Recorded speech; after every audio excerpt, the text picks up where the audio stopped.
10,000 races war के first year में countless demons अर्थ पर डिसेंडेड हुए और ये जो अर्थ है ये मेरिट ऑफ रेसेस के लिए एक बैटलफील्ड में बदल गई। इस वॉर के शुरुआती स्टेजेस में ह्यूमैनिटी ने अपनी सुपरनैचुरल एबिलिटी को अवेकन किया, लेकिन उनके नंबर्स काफी ज्यादा कम थे और इतनी कम कॉम्बैट स्ट्रेंथ की वजह से ह्यूमैनिटी डिसएडवांटेज पोजीशन में आ गई थी। वो नीचे की ओर धकेली जा रही थी, लेकिन फायर आर्म्स और न्यूक्लियर वेपन पर भरोसा करते हुए ह्यूमैनिटी ने बहुत ही मुश्किल से 10,000 रेसेस के खिलाफ 10 डिफेंस लाइन बनाने में कामयाब रही। लेकिन एक डिकेड के अंदर ही ह्यूमैनिटी की 2 डिफेंस लाइन टूट गई, जहां ह्यूमन रेस की डिफीट रेट लगातार बढ़ती चली गई। और ऐसे सिचुएशन में ह्यूमैनिटी के पास 10,000 रेसेस के हमले के खिलाफ डेथ से फाइट करने के अलावा और कोई भी चॉइस नहीं था। और इसी के साथ 10,000 रेसेस के साथ एक वॉर शुरू हो गई, जहां सिर्फ ईस्टर्न ह्यूमन अलायंस में ही 1 मिलियन मिलिट्री को सफर करना पड़ा। लाखों की तादाद में लोगों की जान गई। लेकिन अब जैसे जैसे फायर आर्म्स खत्म होते गए, वैसे वैसे सुपरनैचुरल एबिलिटी के साथ इंडिविजुअल्स नंबर्स बढ़ती चली गई, जहां नेशंस ने बैटलफील्ड में सपोर्ट पाने के लिए इन इंडिविजुअल्स पर भरोसा करने लगे, जहां अपने होमलैंड को रिक्लेम करने के लिए और ह्यूमन रेस के सर्वाइवल को सेव करने के लिए वो आगे बढ़े, अपनी जान को जोखिम में डाल के सभी उन मॉन्स्टर्स के खिलाफ लड़े। और इसी तरह 10,000 रेसेस के 10th ईयर में कंट्री की हिस्ट्री में सबसे बड़े पैमाने पर भर्ती होना शुरू हो गया। और इसी के साथ प्रेजेंट का सीन दिखाया जाता है, जहाँ पे हम the northern frontier industrial city of the eastern alliance को देखते हैं, जो कि काफी ज्यादा बड़ी सिटी होती है और ये चारों तरफ से एक बड़ी दीवार से ढकी हुई होती है, ऐसे कि मानो ये अटैक ऑन टाइटन का वॉल मारिया हो। इसी के साथ हमें कई सारे अवेकनर्स की पिक्चर्स दिखाई जाती है, जो कि इस बैटल के दौरान मारे गए। हम एक भीड़ में एक आदमी को देखते हैं, जो कि इनका नाम पुकारते हुए सभी लोगों से कह रहे होते हैं ये सभी हमारे दोस्त, हमारे फैमिली, हमारे ब्रदर और हमारे सिस्टर्स थे। इन लोगों ने लड़ते समय अपनी जान दे दी। ये सभी ये सिटी और दी कंट्री ऑफ हुआ की हीरोज है। और इसी के साथ उसके आंखों से पानी निकल आता है। यहाँ पे सभी लोग उसकी बातें सुनते हुए रो रहे होते हैं। जहाँ पे वो आदमी कह रहा होता है कुछ ही महीने पहले ही 9th डिफेंस लाइन भी टूट चुकी है और हमने उसे भी खो दिया है। और अगर ऐसे 10,000 क्लैंस ने हमारे डिफेंस को तोड़ना जारी रखा तो ये सिटी ये जल्दी तबाह हो जाएगी और हम सभी लोग मारे जाएंगे। और अब ईस्टर्न अलायंस 10,000 रेसेस के खिलाफ काउंटर अटैक करने के लिए सुपरनैचुरल एबिलिटी वाले लाखों लोगों को इकट्ठा करने की कोशिश कर रहे हैं। तो इसलिए हमें यंगर जनरेशन को ये सिटी के लिए क्या करना चाहिए बताओ। तो सभी लोग कह रहे होते हैं हम सभी हमारे होमलैंड को प्रोटेक्ट करेंगे, हमारे माउंटेन को प्रोटेक्ट करेंगे, हमारे रिवर को प्रोटेक्ट करेंगे। ये कहते सभी लोग नारे लगा रहे होते हैं। इसी के साथ वहाँ पे सभी सुपरनैचुरल ह्यूमंस भर्ती होने के लिए आ रहे होते हैं, जहाँ पे सभी लोग कह रहे होते हैं मैं भर्ती होना चाहता हूँ, मैं भर्ती होना चाहता हूँ, मैं एनिमी को मारने के लिए फ्रंट लाइन पर जाना चाहता हूँ। और इसी के साथ सभी लोग नारे लगा रहे होते हैं। यहाँ पे काफी ज्यादा धक्का मुक्की हो रही होती है और सभी लोगों को भर्ती किया जा रहा होता है और हुआ कंट्री की हिस्ट्री का ये सबसे बड़ा कंस्क्रिप्शन होने जा रहा है। इसी के साथ हम देखते हैं कि वहाँ पे एक आदमी होता है जो कि सभी को भर्ती कर रहा होता है और सभी का नाम पुकार रहा होता है। और इसी के साथ वो नान जी यिंग का नाम पुकारता है, जहाँ पे उसके सामने नान जी यिंग आ जाता है, जिसे देखते हुए वो कह रहा होता है नाम नान जी यिंग, जो कि ये सिटी से है, 20 साल ओल्ड, लेकिन तुम्हारा सुपरनैचुरल टैलेंट अभी तक अवेक नहीं हुआ है और तुम अभी भी ये सिटी इंडस्ट्रियल यूनिवर्सिटी में पढ़ते हो। खैर क्या तुम भर्ती होना चाहते हो और क्या तुम फ्रंट लाइन में जाना चाहते हो? बता मुझे आखिर तुम क्या करना चाहते हो? तो नान जी यिंग कह रहा होता है नहीं, मैं फ्रंट लाइन में नहीं जाने वाला हूँ, जो कि सुनते ही वो आदमी काफी ज्यादा हैरान होता है। तभी नान जी यिंग कह रहा होता है मैं लॉजिस्टिक के पार्ट के पीछे रहना चाहता हूँ। उसकी बातें सुनते हुए सभी लोग काफी ज्यादा हैरान होते हैं और कह रहे होते क्या सच में वो फ्रंट लाइन में नहीं जाना चाहता है? तो और एक आदमी कह रहा होता है लॉजिस्टिक के पीछे रहना ये तो वुमेन, चिल्ड्रन और बूढ़ों के लिए है, क्या ये कायरता नहीं है? और एक आदमी कह रहा होता है ये तो कितनी शर्मनाक बात है कि वो हमारे स्कूल से है, ये कितना ज्यादा बेकार है। तभी वो दूसरा आदमी चिल्लाते हुए कह रहा होता है नान जी यिंग तुम्हारी हेल्थ काफी ज्यादा अच्छी है और तुम्हारे ग्रेड भी काफी ज्यादा अच्छे हैं, तुम पहले से ही काफी अच्छे हो और फ्रंट लाइन में जाने के लिए तो और भी ज्यादा अच्छे हो और फ्रंट लाइन के लिए तुम जैसे इंसान की जरूरत है। और ऐसे समय जब हमारा देश खतरे में है तुम पीछे हटना क्यों चुन रहे हो? आखिर ये क्या बकवास है? क्या तुम उस शर्म को भूल चुके हो जो कि हमें तब महसूस हुई थी जब 10,000 रेसेस ने हमारी ह्यूमन काइंड को मार डाला था? तो ये सुनते हुए नान जी यिंग कह रहा होता है नहीं, मैं ये कभी नहीं भूला, लेकिन मैंने अपना चॉइस बना लिया है और इससे मैं पीछे नहीं उठूंगा। तो और एक आदमी चिल्लाते हुए कह रहा होता है क्या तुम अभी भी नान जी यिंग हो जिसने एक म्यूटेंट बीस्ट अटैक के दौरान अपने सारे के सारे क्लासमेट्स को अकेले ही रेस्क्यू किया था? और एक आदमी कह रहा होता है ऐसे समय जब हमारे देश खतरे में है तुम पीछे हटना क्यों चुन रहे हो? तुम ऐसा कैसे कर सकते हो? अभी वहाँ पे और एक आदमी आता है और कह रहा होता है शांत हो जाओ सभी लोग, ऐसे भी एनलिस्टमेंट मैंडेटोरी नहीं है, ये लोगों की पर्सनल विलिंगनेस और रिस्पॉन्सिबिलिटी रिस्पॉन्सिबिलिटी पे डिपेंड करती है, तो इस पे कोई भी जोर नहीं देगा। और इसी के साथ वो उसकी फाइल को पकड़ता है और कह रहा होता है तुम पीछे रहना चुन सकते हो। खैर इतने अच्छे ग्रेड ये तो बस बर्बादी है, तुम अब जा सकते हो। तो ये सुनते हुए नान जी यंग आगे बढ़ रहा होता है, लेकिन सभी लोग उसे देखते हुए कह रहे होते हैं ये तो कितना ज्यादा कायर है, आखिर ये सिटी में इस जैसा आदमी कैसे हो सकता है। और एक आदमी कह रहा होता है यहाँ से निकल जाओ, तुम्हें यहाँ पे रहने का कोई भी हक नहीं है। और एक आदमी कह रहा होता है तुम जैसे लोग यहाँ पे क्यों है, तुम जैसे लोगों की वजह से ही हमारी ऐसी हालत है, दोबारा हमारी नजरों के सामने मत आना, कायर कहीं के। ये कहते सभी लोग उसे गाली दे रहे होते हैं। और इसी के साथ हमें अगले दिन का सीन दिखाया जाता है, जहाँ पे हम कई सारे हेलीकॉप्टर्स को देखते हैं और कई सारी गाड़ियों को देखते हैं जो कि आगे बढ़ रही होती है। और इसका मतलब ये है कि ये सिटी 10,000 रेसेस के खिलाफ फाइट करने के लिए रवाना हो चुका है। इसी के साथ हम यहाँ पे कुछ लोगों को देखते हैं जो कि कह रहे होते हैं कौन कहता है कि हमारे पास कपड़े नहीं है, हम सभी कॉमरेड सेम कोड को शेयर करते हैं। तो चलो गाइस आगे बढ़ो, यही हमारी विक्ट्री होगी। और इसी के साथ सभी लोग जोश जोश में आगे बढ़ रहे होते हैं। तो सभी लोग कह रहे होते हैं हमारे नेशन को, हमारे घर को प्रोटेक्ट करना ये हमारी जिम्मेदारी है। तभी हम जी यंग को देखते हैं जो कि एक जगह खड़े होते हुए उन सभी को देख रहा होता है। तभी अचानक उसका फोन बजने लगता है और इसी के साथ उसके फोन में एक न्यूज आती है, 10,000 रेसेस के खिलाफ ईस्टर्न एलायंस के जरिए सबसे बड़ा काउंटर अटैक होने जा रहा है। और ऐसे कई सारे न्यूज आते हैं। तभी वो एक और न्यूज को देखता है जो कि ट्रेंडिंग नंबर 2 पे चल रही होती है, जहाँ पे बताया जाता है ये सिटी के एक सुपर रूकी ने मिलिट्री सर्विस को रिफ्यूज कर दिया है, जिसकी वजह से उसके खिलाफ कई सारे कमेंट आ रहे होते हैं, जहाँ पे सभी लोग उसकी बुराई कर रहे होते हैं। और इसी के साथ हम जी यंग को देखते हैं जो कि ये सारे के सारे न्यूज देख रहा होता है, जहाँ भी वो कह रहा होता है हाँ ये सही है, वैसे भी सारे लोग हीरोज है, लेकिन ये जो बैटल है ये कुछ ऐसा है जैसे कि मानो वोल्केनो के ऊपर एक पतंग उड़ने जैसा है। 1 मिलियन ट्रूप्स की ये असेंबली ये the power of alien races को अंडरएस्टिमेट कर रही है। इसी के साथ वो हमें बताता है मेरे पास्ट लाइफ में मैं भी आर्मी में बहुत ही जल्दी ज्वाइन हो चुका था और एनिमी से लड़ने के लिए फ्रंट लाइन में चले गया और आखिरकार मैंने उस वार कमांड को ज्वाइन किया और मैं कुछ हद तक एक अकम्प्लिश्ड स्ट्रेटेजिस्ट बन गया, जो कि ह्यूमैनिटी को कदम दर कदम पीछे हटने के लिए मजबूर कर दिया गया था। तो मैंने अपनी लाइफ को 5 मेजर टैलेंट सीखने के लिए डेडिकेट कर दिया और इवेंचुअली अपने अंदर 5 काइंड ऑफ टैलेंट ट्रीज को इम्प्लांटेड किया। और अगर इन 5 टैलेंट्स को साइनर्जी के जरिए डेवलप कर दिया जाए तो ये द टाइड ऑफ वार को भी रोक सकते हैं। लेकिन अनएक्सपेक्टेडली इससे पहले कि मैं अपने अरेंजमेंट को पूरी तरीके से कंप्लीट कर पाता, ह्यूमैनिटी हार गई और मैं द 10,000 रेसेस के सबसे स्ट्रॉन्गेस्ट मॉन्स्टर के हाथों मारा गया। इसी के साथ हमें फ्लैशबैक का सीन दिखाया जाता है, जहाँ पे इसके सामने बहुत ही बड़ा मॉन्स्टर होता है, जहाँ पे वो काफी ज्यादा थका हुआ होता है और कह रहा होता है नहीं मैं इसे एक्सेप्ट नहीं कर सकता, काश मैंने जल्द ही अपने टैलेंट को अपग्रेड कर ली होती तो ऐसा नहीं होता, मुझे किसी भी तरह ह्यूमैनिटी को प्रोटेक्ट करना होगा। लेकिन वो मारा जाता है और इसी के साथ में प्रेजेंट का सीन दिखाया जाता है, जहाँ पे वो एक जगह बैठते हुए कह रहा होता है शायद मेरी ऑब्जेक्शन या फिर फेट की वजह से मेरी बॉर्न हुआ और जो टैलेंट के ट्रीज मैंने अपने अंदर इम्प्लांटेड किया था वो मेरे साथ फिर से वापस आ गई। और इसी के साथ हमें उन 5 टैलेंट ट्री के बारे में बताया जाता है। बीस्ट टेमिंग टैलेंट ट्री जो कि मल्टीपल बीस्ट को टेम कर सकती है, उनके ब्लड लाइन को एनहांस कर सकती है और इसी के साथ किसी भी म्यूटेंट बीस्ट को कंट्रोल कर सकती है। इसी के साथ दूसरा element talent tree over elemental forbidden spell में मास्टरी, इसमें वाटर, फायर, फिनिक्स, लाइटिंग और कई सारे एलिमेंट शामिल है। और दी एलिमेंटल एनर्जी जितनी ज्यादा एक्सपेंड की जाएगी स्पेल की पावर उतनी ही ज्यादा होगी। इसी के साथ तीसरा असुरा टैलेंट ट्री, हर एक किल के साथ स्ट्रॉन्ग होना और बेजर्क एम्प्लीफिकेशन, जहाँ पे तुम असुरा ट्रांसफॉर्मेशन को अचीव कर सकते हो और कई सारे एनिमीज को मार सकते हो। इसी के साथ चौथा फॉर्मेशन टैलेंट ट्री, जहाँ पे तुम अलग अलग तरीके की फॉर्मेशन में मास्टरी कर सकते हो और इसी के साथ हमारे पास लिमिटलेस स्टैकिंग कैपेबिलिटीज होगी जो कि बाउंडलेस पावर को अनलिश करने में कैपेबल होगी। और लास्टली अनडेड टैलेंट ट्री, जो कि अनडेड को समन कर सकती है और एक्सपेंडिचर जितनी ज्यादा हाई होगी समनिंग एंटिटीज उतनी ज्यादा स्ट्रॉन्ग होगी। जी यंग कह रहा होता है हालांकि इन 5 टैलेंट को अपग्रेड करने के लिए एक बड़ी मात्रा में सोर्स स्टोन की और टाइम की जरूरत होगी और अगर मैंने इन 5 टैलेंट को मैक्स कर लिया तो मैं 1000 माइल से भी ज्यादा स्ट्रेटेजीज बना सकता हूँ। भले ही सारे के सारे 10 डिफेंस लाइन कोलैप्स हो जाए, भले ही मैं अकेला बचा रहूं,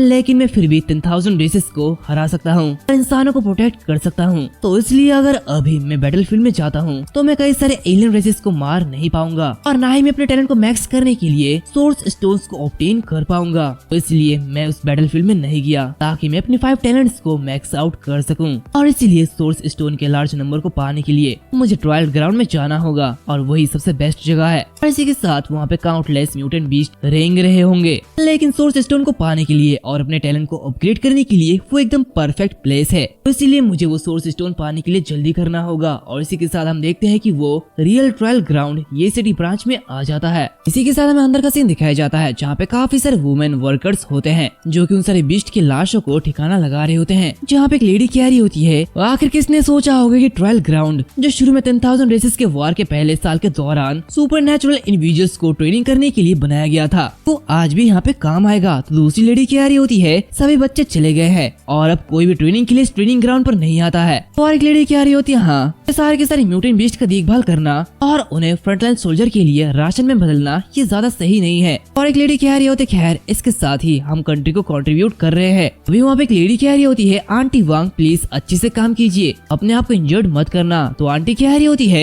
ओ जियाओ लियो, तुम इतना ज्यादा चिंता करने की कोई भी जरूरत नहीं है, मैं तो बस फ्रंट लाइन के सप्लाईज की देरी के लिए चिंता कर रही हूँ, क्या इस महीने हम अपने काम को पूरा कर पाएंगे। वो दूसरी लेडी कह रही होती है हाँ, ये शर्म की बात है कि हम सभी बूढ़े हो रहे हैं, यहाँ तक कि हम एलॉय स्वॉर्ड को ठीक से उठा भी नहीं सकते और हम सिर्फ उन म्यूटेंट बीस्ट से एक एक करके ही निपट सकते हैं। हम बहुत ही ज्यादा कमजोर हो चुके हैं, लेकिन सिर्फ तुम ही हो जो कि हमारी मदद कर सकती हो। अभी वहाँ पे एक आदमी आता है यानी कि जी यंग आता है जो कि सभी लोगों से कह रहा होता है हेलो, मैं यहाँ पे ट्रायल ग्राउंड पर ट्रेनिंग करने के लिए आया हूँ। इसी के साथ वो जियाओ लियो को देखता है और कह रहा होता है ऐसा लगता है कि तुम्हें चोट लगी है, तो क्या म्यूटेंट बीस्ट से निपटने के लिए मैं तुम्हारी हेल्प कर सकता हूँ। ये सुनते हुए जियाओ लियो काफी ज्यादा खुश होती है और कह रही होती है हाँ हाँ बिल्कुल, हम तो बस इसी बारे में चिंता कर रहे थे, खैर मैं तुम्हें चेंजिंग एरिया को दिखाती हूँ। और इसी के साथ वो अपने साथ ले जाने लगती है, क्योंकि देखते हुए वो दूसरी लेडी कह रही होती है ऐसे समय में एक यंग मैन एक ट्रायल ग्राउंड में क्यों आया है। अभी उसे कुछ एहसास होता है और इसी के साथ वो अपने फोन को बाहर निकालते हुए कह रही होती है मुझे अभी याद आया, ये तो वही नान जियांग है जिसने फ्रंट लाइन पर जाने से इनकार कर दिया था। ये कहती है वो उस न्यूज को उस दूसरी लेडी को दिखाती है, क्योंकि देखती हुए वो दूसरी लेडी कह रही होती है कि क्या ये तो सच में वही है, लेकिन अगर वो फ्रंट लाइन में जाने से अवॉइड कर रहा है तो आखिर वो ट्रेनिंग ग्राउंड में क्यों आएगा, आखिर इसका क्या मतलब है। वांग कह रही होती है आखिर ये कौन जानता है, शायद वो काफी ज्यादा गिल्ट में है इसलिए वो अपने गिल्ट से मुक्ति पाने की कोशिश कर रहा है। तो वो दूसरी लेडी कह रही होती है खैर इसकी परवाह कौन करता है, हमारे पास लोगों की कमी है। और इसी के साथ वो म्यूटेंट बीस्ट फ्रोसियस है, तो चलो उसे ट्राई करने के लिए देते हैं और देखते हैं कि आखिर ये कायर क्या कर पाता है और कब तक टिक पाता है। इसी के कुछ समय बाद हम देखते हैं कि जी यंग तैयार हो जाता है। अब इसके हाथों में एक स्वाड होती है जिसे देखते हुए जियाओ लियो कह रही होती है ये एलॉय स्वाड है जो कि म्यूटेंट बीस्ट से निपटने के लिए किया जाता है, और वैसे भी वो म्यूटेंट बीस्ट काफी ज्यादा ताकतवर है तो तुम्हें केयरफुल रहना चाहिए। की बातें सुनते हुए जी यंग कह रहा होता है ठीक है मैं समझ चुका हूँ। ये कहते हुए वो आगे बढ़ जाता है, जो कि देखते हुए जियाओ लियो मनीमन कह रही होती है ग्रेट, अब हमारे प्रोग्रेस रेट थोड़ी सी तेज होगी। खैर ये लड़का ज्यादा बात नहीं करता लेकिन वो बहुत ही ज्यादा हैंडसम है। तो वहाँ उससे कह रही होती है जियाओ लियो सपने देखना बंद करो, चाहे वो कितना भी सुंदर क्यों ना हो, लेकिन फिर भी वो एक कायर है। वह नान जी यंग है जो कि फ्रंट लाइन पर जाना नहीं चाहता है, जो कि सुनते हुए जियाओ लियो काफी ज्यादा हैरान होती है और कह रही होती है क्या वो नान जी यंग है, लेकिन इतनी कायरता के साथ आखिर वो ऐसे म्यूटेंट बीस्ट से कैसे निपट पाएगा। तो वांग कह रही होती है वो शायद रोना शुरू कर देगा और वहाँ से बाहर निकल आएगा। दूसरी तरफ हम देखते हैं कि जी यंग गेट को ओपन करता है और अंदर जाता है। यहाँ पे से बताया जाता है तुमने लेवल 8 ट्रायल को सिलेक्ट किया है जहाँ पे कोई भी पास्ट रिकॉर्ड पाया नहीं गया है, तो अगर तुम लेवल 8 ट्रायल को स्टार्ट करना चाहते हो तो प्लीज कंफर्म करो। तो ये सुनते हुए वो कह रहा होता है कंफर्म, इस ट्रायल को शुरू करो। इसी के साथ ये ट्रायल शुरू होती है और इसी के साथ काफी सारे मॉन्स्टर्स उसके ऊपर अटैक कर देते हैं। जहाँ भी वो कह रहा होता है द लॉन्ग नाइट आ रहा है, ह्यूमैनिटी के पास कोई भी रास्ता नहीं है और ह्यूमैनिटी के फ्यूचर के लिए मुझे शैडो इन द नाइट बनना होगा, भले इसका मतलब मुझे हजारों कर्सेस को झेलना क्यों ना पड़े, लेकिन मैं पीछे नहीं हटूंगा। और इसी के साथ वो अपने सेंसेस को एक्टिवेट कर देता है, जहाँ पे वो अपनी स्वॉर्ड को बाहर निकालता है और कह रहा होता है चलो अब बीस्ट टेमिंग टैलेंट को स्टार्ट करते हैं। तभी वो सारे के सारे मॉन्स्टर्स उस पर अटैक कर रहे होते हैं, जो कि देखते हुए वो काफी मुश्किल से उन्हें डॉज कर रहा होता है और कह रहा होता है 10,000 रेसेस के अटैक के बाद स्पिरिचुअल एनर्जी के इन्फ्यूजन की वजह से कई सारे एनिमल्स या तो म्यूटेड हो गए थे या फिर इवॉल्व हो गए थे, लेकिन फ्रंट लाइन पर मेरे प्रीवियस लाइफ में हमारा सामना न केवल 10,000 रेसेस से हुआ बल्कि म्यूटेंट बीस्ट से भी हुआ था। एग्जाम्पल के लिए अम्ब्रेला बर्ड को ले लो जो कि अपनी मांसपेशियों की मेमोरी को बनाना जानता है और इसके वीक स्पॉट उसके हेड के पीछे है और इसी के साथ वो काफी तेजी के साथ उस पर अटैक करता है और उसे मार डालता है और उसे मारने के तुरंत बाद वो उसके सोर्स स्टोन को एक्सट्रैक्ट कर लेता है, जहाँ भी वो कह रहा होता है टैलेंट अपग्रेड मैकेनिज्म मेरे पिछले लाइफ के जैसा ही होना चाहिए, जैसे कि एक अम्ब्रेला बर्ड को मारने से मुझे एक सोर्स स्टोन मिलता है। इसी के साथ हमें उसकी स्टैट्स दिखाया जाता है, जहाँ पे टेम किए जाने वाले बीस्ट की नंबर दिखाई जाती है जो कि 1 होता है, यानी कि अब वो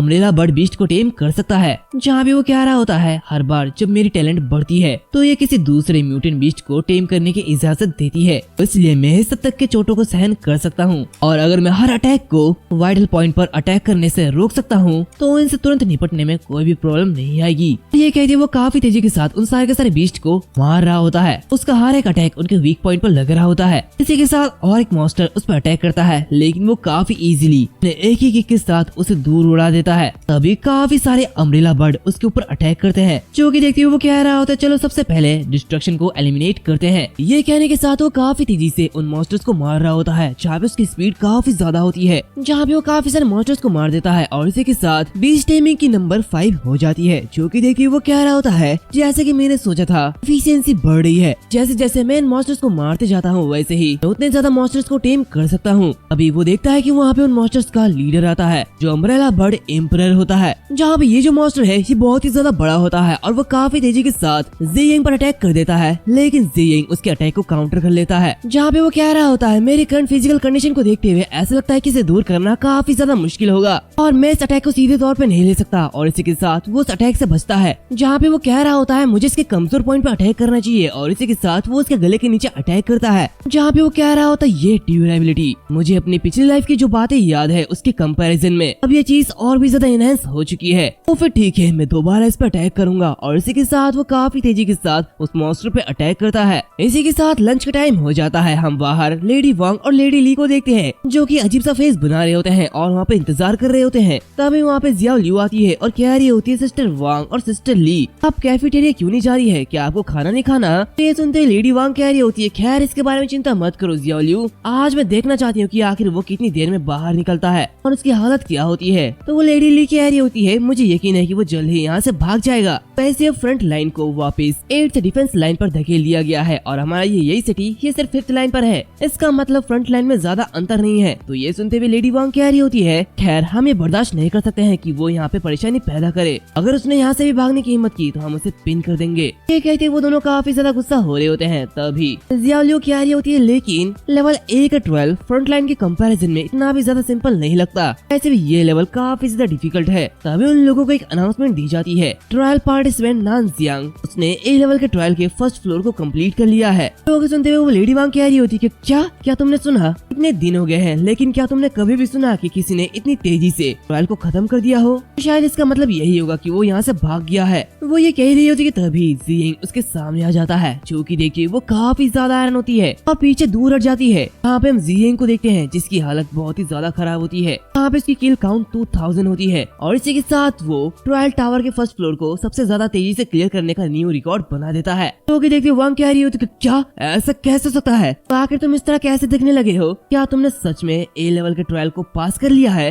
तो ये सुनते हुए ज़ेयिंग कह रहा होता है हाँ मैंने पास कर लिया है, खैर अब तुम उन डीमंस के लाशों को यहाँ से ले जा सकते हो, मेरा काम पूरा हुआ। जो कि देखते जियाओ लियू भी काफी ज्यादा हैरान होती है। जहाँ पे वो कह रही है तो चलो प्रोसेसिंग के लिए अरेंज करते हैं। जहाँ पे वो लेडी वांग अपने सामने उतने सारे मॉन्स्टर्स को देखते हुए कह रही होती है ऐसा कोई तरीका नहीं है इतने सारे मॉन्स्टर्स को इतनी जल्दी हराया जा सकता है, आखिर वो है कौन? सीन चेंज होता है। हम ज़ेयिंग को देखते हैं जो कि एक जगह नहा रहा होता है जहाँ पे वो मनी मन कह रहा होता है प्रोग्रेस की स्पीड ये काफी ज्यादा स्लो है, खैर लेवल अप करने के बाद मेरी एक्सपीरियंस 2 गुना से भी ज्यादा हो गया है। इसी के साथ हम देखते हैं कि वो एक साथ 2000 बीस्ट को टेम कर सकता है और इसी के साथ उसकी बीस्ट टेमर लेवल 2 हो जाती है। जहाँ पे वो कह रहा होता है ऐसा लगता है कि ट्रायल टावर की पहली मंजिल पर बीस्ट टेमर लेवल 3 तक पहुँचने में कामयाब नहीं हो पाया है। इसी के साथ हम देखते हैं कि वहाँ पे एक स्पीकर लगा हुआ होता है जहाँ पे वॉर की रिपोर्ट के बारे में बताया जाता है, जहाँ पे उनका नेक्स्ट ऑफेंसिव राउंड शुरू होने वाला है। जो कि देखते हुए वो कह रहा होता है level 7 super ability holder thunder punishment का बेटा और level 6 super ability holder flame giant दोनों ही फ्रंट लाइन में आ चुके हैं, लेकिन मेरी पिछली लाइफ में थंडर पनिशमेंट का सन और फ्लेम जाइंट दोनों ही जल्दी हार गए थे और बैटलफील्ड में एंटर करने के बाद दोनों ही मारे गए, जिससे फ्रंट लाइन की सिचुएशन और भी ज्यादा खराब हो गई और इससे आर्मी को बहुत ही ज्यादा नुकसान पहुंचा। खैर 8th डिफेंस लाइन का गिरने में ज्यादा टाइम नहीं नहीं बचा है, इसीलिए मुझे अपनी तैयारी तेज करने की जरूरत है और यहाँ पे आराम करने का कोई वक्त नहीं है। मुझे अब ट्रायल टावर की दूसरी मंजिल पर जाना होगा। दूसरी तरफ हम उन वर्कर्स को देखते हैं जो कि आपस में कह रहे होते हैं, मुझे उम्मीद नहीं थी कि नान जिंग सच में इस ट्रायल को पास कर सकता है। तो ली कह रही होती है लेकिन वो काफी ज्यादा घायल हो चुका था, तो उसे डेफिनेटली एक लॉन्ग रेस्ट की जरूरत है, लेकिन उसने सच में अपना सब कुछ दे दिया था। आखिरकार ये एक लेवल 1 का ट्रायल है और इसे पहले से ही बहुत लोगों ने पार नहीं किया है। तो वहाँ कह रही होती है एक बार में बहुत कुछ हासिल करने की कोशिश करना ये प्रैक्टिकल नहीं है, कदम दर कदम आगे बढ़ना ये बेहतर होता है। उसकी बातें सुनते हुए ली कह रही होती है खैर मैं जानना चाहती हूँ कि आखिर वो अपने चोटों की वजह से कितने दिन तक आराम करेगा। वांग कह रही होती है शायद वो एक डिसेबल के रूप में रिपोर्ट करेगा और कभी वापस नहीं आएगा। तभी वो देखती है कि उसके सामने नान जिंग है, जो कि देखती हुई वो काफी ज्यादा हैरान होती है। ये देख के ली हंसते हुए कह रही होती है अब चुप हो जाओ, वो वापस आ चुका है। वांग कह रही होती है तो क्या हुआ, अगर वो वापस आ गया है मैं उससे नहीं डरती हूँ। इसी के साथ वो उससे कह रही होती है क्या तुमने फर्स्ट फ्लोर का काम पूरा नहीं किया है, क्या तुम और काम करना चाहते हो, आखिर तुम अब यहाँ पे क्यों आए हो। तो ये सुनते हुए जिंग कह रहा होता है मैं ट्रायल जारी रखने के लिए सेकंड फ्लोर पर जा रहा हूँ। तो उसकी बातें सुनते हुए वांग मनी मन कह रही होती है क्या सेकंड फ्लोर। इसी के साथ वो उसे चिल्लाते हुए कह रही होती है क्या तुम अपने सीरियस इंजरीज के साथ सेकंड फ्लोर पर जाने की कोशिश कर रहे हो, आखिर तुम क्या साबित करना चाहते हो।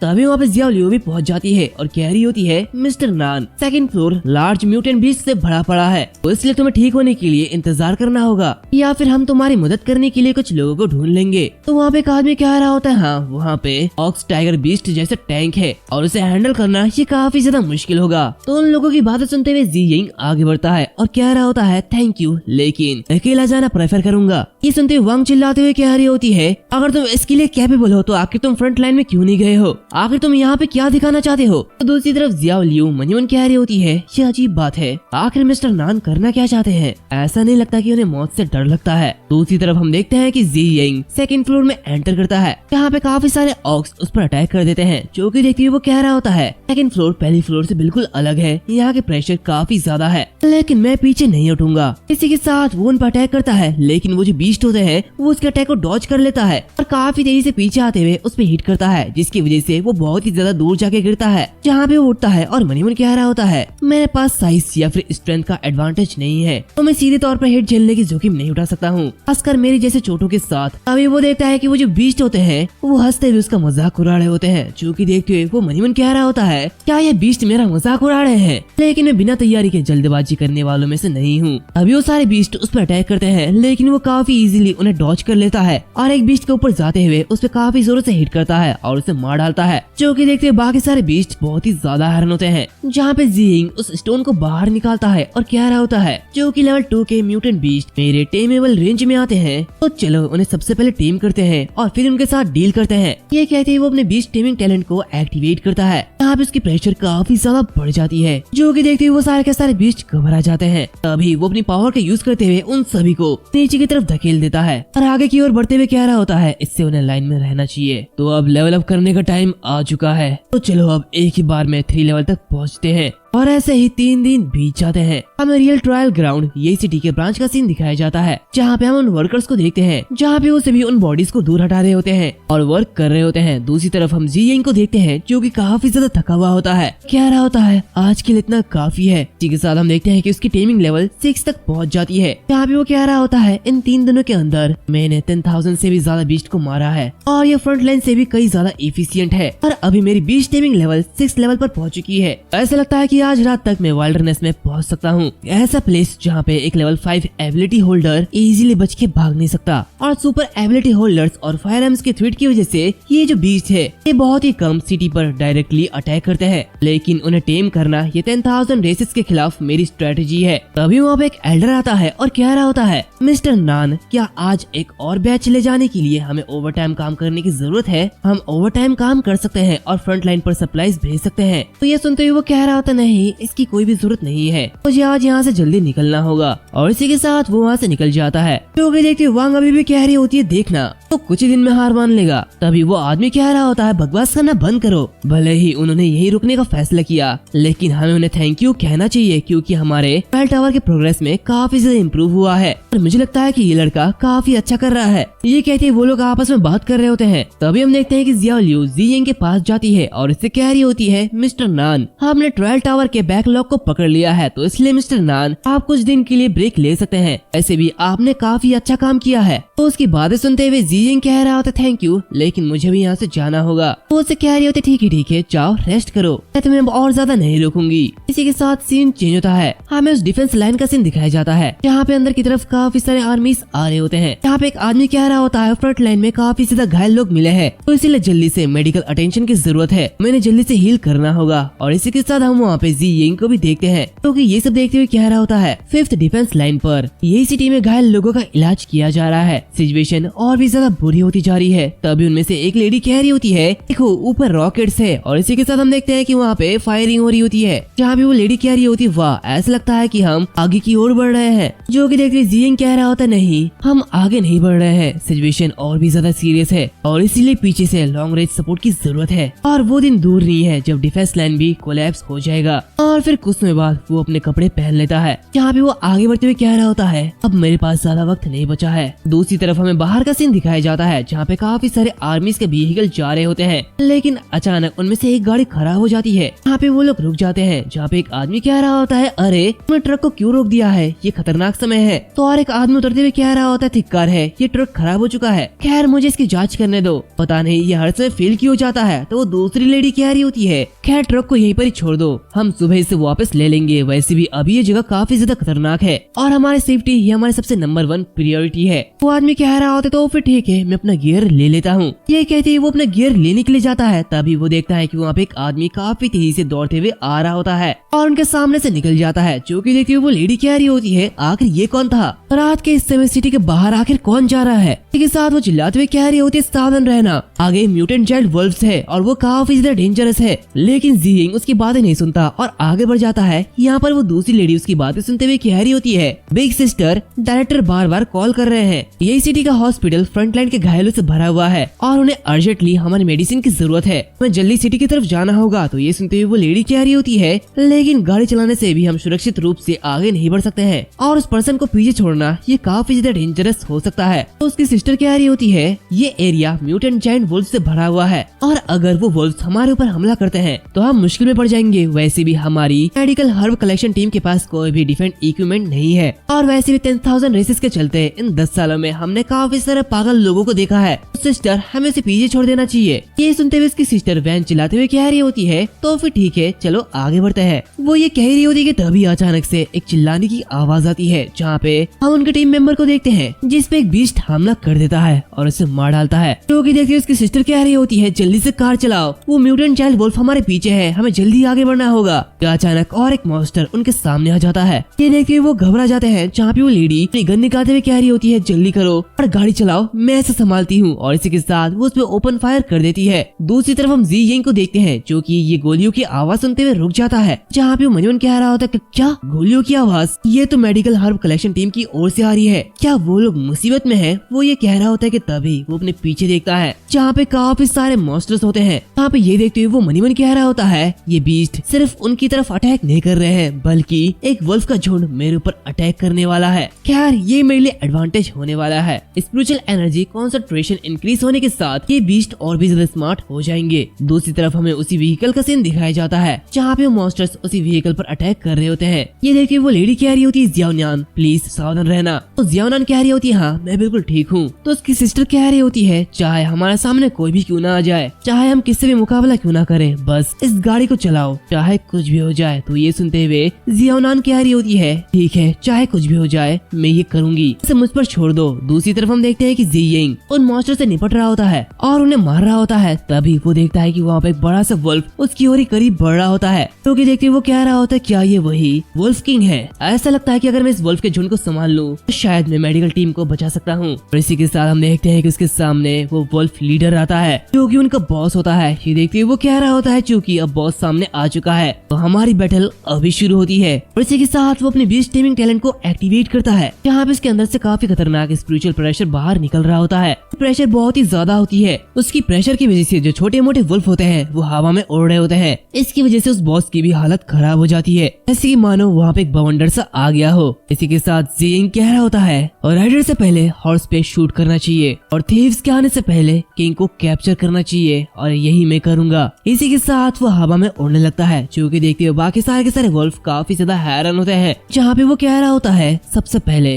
मुझे इनके लीडर को टीम करना होगा, और ये कहते ही वो काफी तेजी के साथ आगे बढ़ता है और उस बॉस मॉन्स्टर के सर पे अपना हाथ रखता है और उसे टीम करता है, लेकिन वो मॉन्स्टर रेसिस्ट कर रहा होता है। दूसरी तरफ हम देखते हैं कि जियाओनान और उसकी सिस्टर बहुत ही ज्यादा मुश्किल में होते हैं। तभी अचानक वो जो वैन होती है वो रुक जाती है, क्योंकि देखते हुए वो दोनों काफी ज्यादा घबरा जाते हैं। जहाँ पे जियाओनान कह रही होती है मेरा ट्रक आखिरी स्टार्ट क्यों नहीं हो रहा, तो उसकी सिस्टर कह रही होती है ऐसा लगता है कि हमारा काम पूरा हो चुका है। इसी के साथ हम देखते हैं कि बाहर की तरफ सारे के सारे मॉन्स्टर उस ट्रक को धकेल रहे होते हैं और उन पर अटैक कर रहे होते हैं। तभी उनमें से एक मॉन्स्टर उस विंडो को तोड़ देता है और अंदर की तरफ जाने लगता है। तभी अचानक वो सभी शांत हो जाते हैं, जो कि देखते हुए वो लेडी कह रही होती है आखिर ये सब क्या हो रहा है, ये मैं क्या देख रही हूँ, मुझे अचानक ये म्यूटेंट वुल्फ इतना ज्यादा क्यूट क्यों लग रहा है। इसी के साथ हम देखते हैं कि वो जो वुल्फ होती है उनकी आंखें ब्लू हो जाती है, जहाँ पे वो मॉन्स्टर अटैक करना बंद कर देते हैं और वहाँ से निकल जाते हैं, क्योंकि देखते हुए वो दोनों बहुत ही ज्यादा हैरान होते हैं। उसी तरफ हम देखते हैं कि ज़ियिंग के सामने काफी सारे वुल्फ होते हैं, जो कि उसके सामने झुक जाते हैं और उसे अपना मास्टर मान लेते हैं।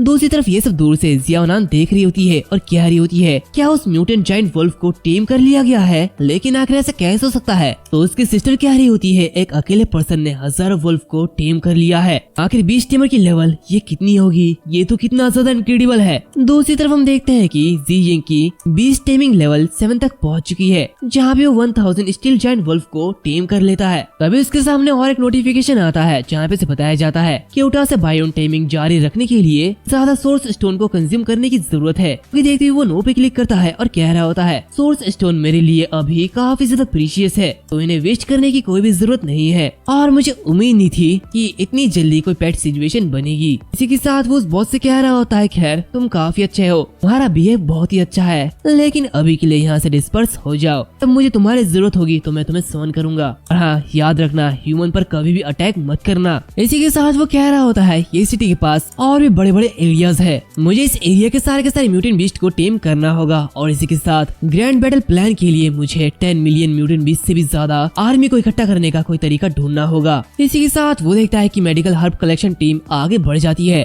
जो कि देखते हुए वो खुश होता है। तभी उसे एक मैसेज आता है, देखते हुए वो कह रहा होता है फैक्ट्री से एक मैसेज, अब ये क्या है। तभी उस मैसेज में बताया जाता है मिस्टर नान ट्रायल ग्राउंड पर एक इमरजेंसी मीटिंग है, तो प्लीज जल्दी यहाँ पे आ जाइए। जो कि देखते हुए वो कह रहा होता है क्या इमरजेंसी मीटिंग, आखिर अब क्या हो गया है। सीन चेंज होता है, हमें ट्रायल ग्राउंड ये सिटी के ब्रांच का सीन दिखाया जाता है, जहाँ पे काफी ज्यादा भीड़ होती है। इसी के साथ वहाँ पे एक आदमी को देखते हैं, जो कि सभी लोगों से कह रहा होता है ये सिटी ब्रांच में आप सभी सच में काफी ज्यादा निराश हुए हैं। हमने सोचा था कि आपके रैपिड प्रोग्रेस से आप फ्रंट लाइन से सबसे ज्यादा प्रेशर को कम कर सकते हैं, लेकिन इससे पता चलता है कि आप थोड़े से हाई लेवल म्यूटेंट बीस्ट के साथ स्ट्रगल कर रहे हैं, ये क्या बकवास है। उनकी बातें सुनते हुए वहाँ पे एक आदमी कह रहा होता है ऑफिसर ये पहली बार है जब ये सिटी लेवल 4 या फिर उससे ऊपर के म्यूटेंट बीस्ट से डील कर रहा है, और करंटली हमारी फैक्ट्री में बुजुर्ग लेडीज काम करते हैं, हम इसे इतनी आसानी से कैसे साफ कर सकते हैं, और इसीलिए इन एडवांस म्यूटेंट बीस्ट को हैंडल करने के लिए कुछ टाइम लग सकता है। ये सुनते हुए दूसरा आदमी कह रहा होता है क्या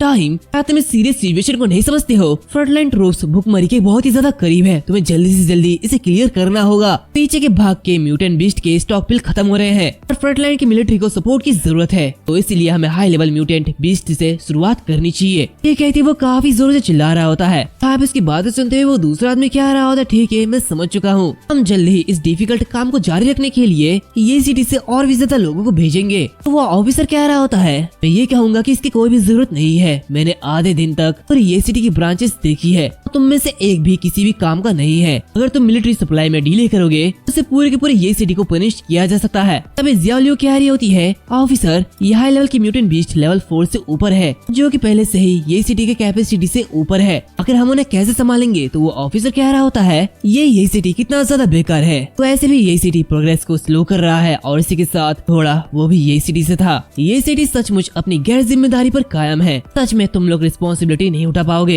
ये कितना ज्यादा बेकार है। उनकी बातें सुनते हुए वो वांग कह रही होती है, आखिर तुमने क्या कहा? हम तुम्हारे साथ इतने अच्छे से पेश आए हैं और काम किया, लेकिन अब तुम हमें गैर जिम्मेदार कह रहे हो। बस बहुत हुआ। मेरे हस्बैंड और मेरे 3 बेटे फ्रंट लाइन पर हमारे कंट्री के लिए लड़ते लड़ते शहीद हो गए। क्या ये इररेस्पॉन्सिबल है? हम 24 घंटे शिफ्ट पर काम करते हैं, तो क्या ये भी इररेस्पॉन्सिबल है? आखिर ये कमेंट करने की तुम्हारी हिम्मत कैसी हुई? उसकी बातें सुनते हुए वो जो गार्ड होता है वो आगे बढ़ता है और कह रहा होता है, तुमने ऑफिसर का डिसरिस्पेक्ट करने का साहस किया, अब तुम मरने वाले हो। ये कहते ही वो उसे पंच मारने वाला होता है कि तभी अचानक से वहाँ पे जियिंग आता है और अपने एक ही पंच से उसे ढेर कर देता है। देखती वो ऑफिसर भी काफी ज्यादा हैरान होता है, जहाँ पे वो कह रहा होता है, ऑफिसर चलो इस बहस के दौरान वायलेंस के यूज नहीं करते हैं। क्योंकि देखते वो सभी लोग काफी ज्यादा हैरान होते हैं और खुश होते हैं। वर्कर्स कह रहे होते हैं, मिस्टर नान आप फाइनली यहाँ पे आ चुके हैं। क्योंकि देखते वो दूसरा आदमी काफी ज्यादा हैरान होता है, जहाँ पे मनीमन कह रहा होता है, नान जियिंग आखिर ये यहाँ पे क्या कर रहा है? और उसने एक ही चाल के साथ लेवल 5 के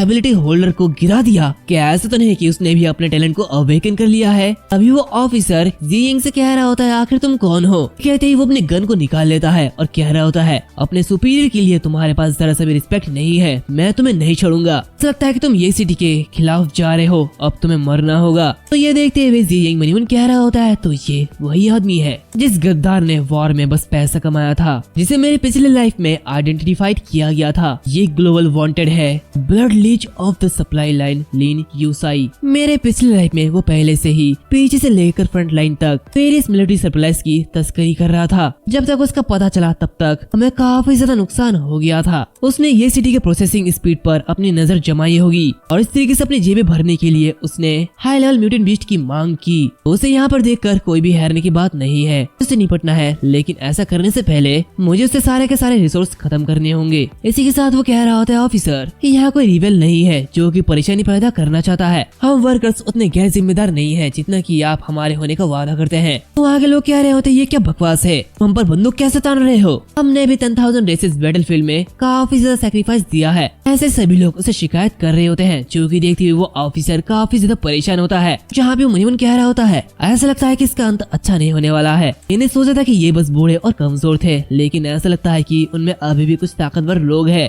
लेकिन रुको, आखिर ये आदमी इतना ज्यादा फीमेलर क्यों लगता है? और इसी के साथ वो चिल्लाते हुए कह रहा होता, राइट, क्या तुम वही कायर नान जियिंग हो? कितने ज्यादा कायर हो कि तुम यहाँ पे छिप रहे हो? अगर तुम ये करने की हिम्मत कैसे कर सकते हो? भर्ती होने से इनकार करना और एक सोल्जर पर अटैक करना और उसे घायल करने की हिम्मत करना, हम तुम्हें फांसी दे सकते हैं। तो ये सुनते हुए जियिंग आगे बढ़ता है और कह रहा होता है, मुझे इसकी परवाह नहीं है, लेकिन तुम्हें पता होना चाहिए मैंने 12 टावर पर 50,000 म्यूटेंट्स को मारा है और अगर मैं मर गया तो सप्लाई प्रोग्रेस ये स्लो हो जाएगी। तो ये सुनते हुए वो दूसरा आदमी और वो ऑफिसर काफी ज्यादा हैरान हो जाते हैं, जहाँ पे वो आदमी मनीमन कह रहा होता है, क्या तो ये नान जियिंग है, द स्लॉटर हाउस एस। तभी जियिंग कह रहा होता है, ये हाई लेवल के म्यूटेंट बीस्ट अपनी मेलेजन एनर्जी से ह्यूमन के माइंड पर इंटरफियर कर सकते हैं। यहाँ तक कि दूसरे ट्रायल ग्राउंड भी इसके खिलाफ स्ट्रगल कर रहे हैं और यही वजह है कि तुम इस सिटी में अपना किस्मत आजमाने के लिए आए हो, है ना? मैं सच में ये काम करना चाहता हूँ, लेकिन चूंकि मुझे ऑफिसर मारना चाहता है तो इसलिए मैं ज्यादा कुछ नहीं कर सकता हूँ। देखते वो ऑफिसर मनीमन कह रहा होता है, एक डेजर्टर जो कि म्यूटेंट बीस्ट से इतना ज्यादा फीमेलर है, उसने मुझ पर पलटवार किया। लेकिन यहाँ पर सभी लोगों के रिएक्शन को देखकर ऐसा लगता है कि जो कह रहा है ये झूठ नहीं है, तो शायद फ्लो के साथ मुझे भी चलना चाहिए। और चूंकि वो ये करना चाहता है तो ये मेरे लिए बिल्कुल अच्छा है। और इसी के साथ वो कह रहा होता, ठीक है, मुझे आशा है कि तुम जो कह रहे हो वो सच है, तो चलो एक मिलिट्री प्लेज लो। कल मैं 5000 लेवल 4 के म्यूटेंट बीस्ट को तुम्हारे ये सिटी ट्रायल ग्राउंड में भेजूंगा और अगर तुमने उन्हें एक ही वीक के अंदर खत्म कर दिया तो मैं तुम लोगों को जाने दूंगा। लेकिन अगर तुम फेल हो जाते हो तो हम पुराने और नए हिसाब किताब को सेटल करेंगे। ये कहते वो ऑफिसर वहाँ से चले जाता है। अभी वो आदमी कह रहा होता है, नान जियिंग, एक मिलिट्री प्लेज, क्या तुम सीरियस हो? अगर तुम फेल हो गए तो तुम्हें मार दिया जाएगा। तभी जियाओ लियू क्या रही होती है, मिस्टर नान क्या तुम इसे अकेले कर सकते हो? हम तुम्हारी मदद कर सकते हैं। तो ये सुनते हुए वो कह रहा होता है, चिंता मत करो, मैं इसे हैंडल कर सकता हूँ। हालांकि ये हर किसी के लिए मुश्किल हो सकता है। यहाँ तक कि 4th लेवल के म्यूटेंट बीस्ट के बीच भी एक स्ट्रॉन्ग म्यूटेंट बीस्ट हो सकता है, जिसके पास हाई डिफेंस और स्ट्रॉन्ग मेंटल डिस्ट्रप्शन हो सकता है। और इसी के साथ वो मयून कह रहा होता है, ये ना सिर्फ सप्लाई के रूप में बल्कि इसकी मटेरियल बहुत ही ज्यादा कीमती होती है। और लिन यूकाई वो कुत्ता था, पैसा के लिए कुछ भी कर सकता है, लेकिन ये मेरे लिए ही अच्छा है। ये डीमंस मेरी असुरा टैलेंट को अपग्रेड करने के लिए एकदम परफेक्ट मटेरियल है। तो सबसे पहले मैं उसके पास मौजूद सारे के सारे बीस्ट को मार डालूंगा और अपने टैलेंट को अपग्रेड करूंगा। फिर लिन यूसाई में उसके कॉन्ट्रैक्ट को हमेशा के लिए जड़ से उखाड़ फेंकूंगा। इसी के साथ हमें अगले दिन का सीन दिखाया जाता है, जहाँ पे वो ऑफिसर और उसके साथ एक दूसरा आदमी आया हुआ होता है। यहाँ पे वो आदमी कह रहा होता है ऑफिसर के 5004th लेवल के म्यूटेंट बीस्ट डिलीवर कर दिए गए हैं। इसी के साथ वो ये सिटी के लोगों से कह रहा होता है ये सिटी ब्रांच अब इन्हें चेक करने और साइन करने का टाइम आ चुका है, तो इसीलिए मैं उस मिलिट्री ऑर्डर को पढ़ के बताऊंगा। ये सिटी डिवीजन लॉजिस्टिक सोल्जर नान जी यिंग को 5004 लेवल के हाई म्यूटेंट बीस्ट को मारने का टास्क सौंपा गया है और उसे ये काम एक हफ्ते के अंदर ही कंप्लीट करना है और वॉर टाइम रेगुलेशन के अंदर एक लॉजिस्टिक सोल्जर के रूप में ये मिलिट्री सप्लाई ऑफिसर लिन यूसाई के ऑथोरिटी के अंदर होगा और इसी के साथ तुम पर ऑफिसर पर अटैक करने का और डिले का चार्ज लगाया जाएगा और इसके लिए हायर अप्रूवल की जरूरत नहीं होगी। लेकिन अगर तुम फेल हो गए तो तुम्हें इमीडिएटली एग्जीक्यूट किया जाएगा, यानी कि तुम्हें फांसी दे दी जाएगी या फिर तुम्हें गोली मार दी जाएगी। जो कि सुनते हुए जी यिंग रुक जाता है, जहाँ पे वो आदमी से कह रहा होता है जब कल ये बातें बताई गई तब तो तुम आसानी से सहमत हो गए थे, लेकिन अब तुम इतना डरे हुए क्यों हो? ऐसे भी नान जी यिंग जब वो टाइम आ जाएगा तो तुम्हें पर्सनली फांसी देना ये मेरी ड्यूटी होगी। सच में तुम्हें मारने में बड़ा मजा आएगा। ये कहते हुए उसके कंधे पे हाथ रखता है, जो कि देखते हुए जी यिंग कह रहा होता है ये सारी बातें एक मैसेंजर की ओर से थी, तो ज्यादा मत बोलो। के साथ वो उस कार्ड को ले लेता है, जो कि देखते हुए वो गार्ड आगे बढ़ता है, लेकिन वो आदमी से रोक लेता है और कह रहा होता है ये ठीक है, तो ऐसे भी ये मरने वाला है तो इसलिए गुस्सा दिखाने की कोई भी जरूरत नहीं है। और इसी के साथ वो कह रहा होता है नान जी यिंग चलो इसे शुरू करते हैं, तो बाहर तुम्हारा इंतजार करूंगा। इसी के साथ हम देखते हैं कि वहाँ पे सभी लोग तैयार हो जाते हैं, जहाँ पे जिया लू कह रही होती है मिस्टर नान और लोअर लेवल वाले बीस्ट से उल्टा इन हाई लेवल वाले म्यूटेंट बीस्ट को हैंडल करने के लिए एनेस्थेसिया स्मोक की जरूरत होती है। वो आदमी कह रहा होता है लेकिन एनेस्थेटिक का मेन कंपोनेंट ये फ्रंटलाइन फील्ड हॉस्पिटल में भेज दिया गया है और इसलिए हमारे पास ये ज्यादा नहीं है और हमें ये भी नहीं पता कि हमारे पास कितना है, तो कॉमरेड नान प्लीज सावधान रहना। इसी के साथ हम देखते हैं कि ये जी यिंग तैयार रहता है और वो आगे बढ़ता है, जहाँ पे उसे देखते हुए वो सोल्जर कह रहा होता है क्या ये म्यूटेंट बीस्ट क्या ये मेंटल अटैक नहीं कर सकते हैं? वैसे भी ज्यादातर ट्रायल ग्राउंड ऐसी जगहों पर जाने से अवॉइड करते हैं, लेकिन आखिर इतना ज्यादा कॉन्फिडेंट क्यों दिख रहा है? क्या ये कोई साइकिक तो नहीं? तो ये सुनते हुए वो दूसरा आदमी कह रहा होता है मैंने पहले भी उस बच्चे पर अपनी साइकिक एबिलिटी का टेस्ट किया है, लेकिन उसने मेरी मेंटल पावर पर कोई भी रिएक्शन नहीं दिया था। सुनते हुए वो आदमी कह रहा होता है तो इसका मतलब यहाँ पर जो कुछ भी होता है मैं इसकी सच्चाई से रिपोर्ट करूंगा। और इसी के साथ हमें इस मॉन्स्टर के चैम्बर का सीन दिखाया जाता है, जहाँ पे काफी सारे मॉन्स्टर्स होते हैं, जो कि देखते हुए जी यिंग कह रहा होता है जैसे कि 4th लेवल के म्यूटेंट बीस्ट से उम्मीद की जाती है, भले वो फिजिकली इमोबिलाइज्ड क्यों ना हो, लेकिन उनकी मेंटल पावर ये अभी भी काफी अच्छी रहती है। तभी वो अपने सामने दो आंखों को देखता है, जो कि देखते हुए वो कह रहा होता है नहीं ये बहुत ही ज्यादा बुरा है।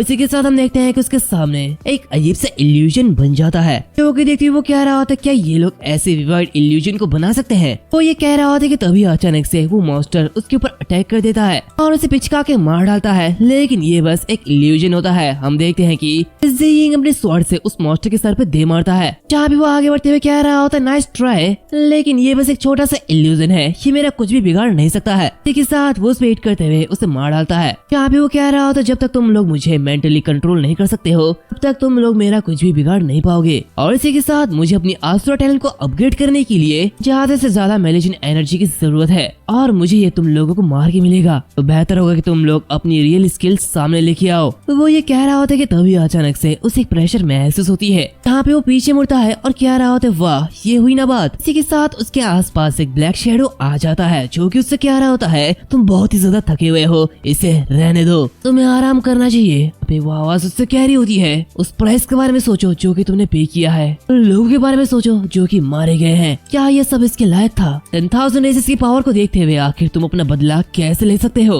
ह्यूमैनिटी की रक्षा करना ये तो बस एक मजाक है, क्या तुमने मैनकाइंड का फ्यूचर नहीं देखा है? इसी के साथ हम देखते हैं कि वो जो ब्लैक शैडो होती है वो उसके कानों तक जारी होती है, जहाँ पे वो उसे कंट्रोल करने की कोशिश करती है, लेकिन तभी वो शैडो को पकड़ लेता है और कह रहा होता है तो फिर आखिर तुम एक ब्रेक क्यों नहीं लेते हो? इसी के साथ वो उसे खींचते हुए बाहर निकालता है और उसे तोड़ देता है, जहाँ पे वो कह रहा होता है 10,000 रेसेस के अगेंस्ट मेरा वेंडेटा बिल्कुल सेटल हो चुका है और वैसे भी ह्यूमन का फेट क्या है ये बस हम ह्यूमन से डिसाइड कर सकते हैं। और इसी के साथ वो अपने आसुरा के पावर को एक्टिवेट करता है, यहाँ पे मॉन्स्टर उससे कह रहा होता है, आखिर तुम इतनी सारी एनर्जी का सामना कैसे कर सकते हो। तभी वो कह रहा होता है, एक बार जब मैं अपनी असुरा टैलेंट को एक्टिवेट कर लूंगा, असुरा स्टेट में आ जाऊंगा, तो ये मेरी बॉडी और मेरे मेंटल पावर को और भी ज्यादा स्ट्रॉन्ग कर देगा, और ये मैलिग्नेंट एनर्जी ये मेरे टैलेंट को अपग्रेड करने के लिए सबसे फास्टेस्ट शॉर्टकट होगा। ऑबिडियंटली मेरी पावर का हिस्सा बनो। इसी के साथ वो असुरा टैलेंट को एक्टिवेट कर देता है। यहाँ पे वो मैलिग्नेंट एनर्जी को अब्सॉर्ब कर लेता है, जिसकी वजह से उसे काफी ज्यादा दर्द हो रहा होता है और वो बहुत ही जोर से चिल्लाता है। और फिर कुछ समय बाद हमें एक बड़े से बिल्डिंग का सीन दिखाया जाता है, जहाँ पे हम लिन योकाई को देखते हैं, जो कि किसी से कॉल पे बात कर रहा होता है और कह रहा होता है कि क्या वो अभी भी सामान के लिए दबाव डाल रहे हैं। अब हमें इतना सारा सामान कहाँ से मिलेगा, मैं किसी भी तरीके से गिव अप नहीं कर सकता। तुम फूल कहे कि क्या तुम जानते भी हो कि आखिर इन मटेरियल से कितना ज्यादा पैसा आता है। तब एक लेडी उसे शराब देते हुए कह रही होती, बॉस आप तो बहुत ही ज्यादा मेहनत कर रहे हैं, भले ही ये दुनिया का अंत हो, मेरे साथ कुछ और समय बिताने के बारे में क्या ख्याल है। लेकिन लिन उसके बारे में ध्यान नहीं देता। जहाँ पे वो मनी मन कह रहा होता है, गुड्स की डिमांड बहुत ही ज्यादा तेजी से बढ़ती जा रही है। ऐसा लगता है कि ये बस वह कंट्री नहीं बल्कि दूसरे कंट्री के फ्रंट लाइन भी बहुत ही ज्यादा बुरी कंडीशन में है। बेहतर होगा कि मैं कुछ क्विक कैश बना लूं, कोई चांस मिले मैं यहाँ से भाग जाऊं।